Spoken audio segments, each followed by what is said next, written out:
Muaji gusht ka regjistruar një fluks të lartë lëvizjesh në portin e Vlorës. Vetëm gjatë fundjavës, përmes pikës së kalimit kufitar në port, kanë mbritur mbi 3500 persona, ndërsa fluksi ka vijuar edhe këtë të hënë. Drejtori i portit të Vlorës, Valdet Bello, konfirmon se ka një rritje të konsiderueshme të lëvizjeve, ndërsa fundjava që lan pas regjistroi numrin më të lartë të personave të mbritur.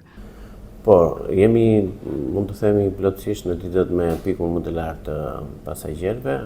Konkretisht këtë fundjavë 88 dhe 89 ka patur një rritje goxha të shtuar të numrit të pasagjerëve me 1729 pasagjerë ditën e shtunë dhe 1748 pasagjerë në ditën e diel.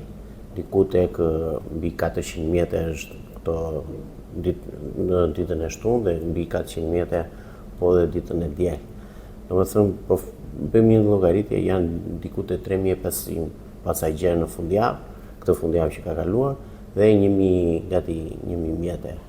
Domethënë, është pika më e lartë që po shikojmë këto ditë, referuar numrit të pasagjerëve dhe të mjeteve. Shpresojmë që ky trend të jetë dhe këtë fundjavë, për shkak të pushusëve që duken që janë të shtuar.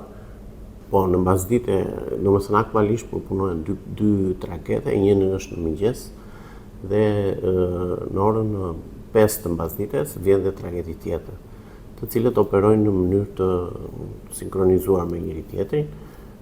Në momentin që niset trageti i parë i mëngjesit, është në ardhje tragedi tjetër i mbasdites. Edhe këtë të hënë me tragetin e parë kanë mbritur edhe 750 persona, ndërsa një numër i parafort pritet të mbridhe me tragetin e dytë gjatë pasdites. Kemi vërejtur një rritje të numrit.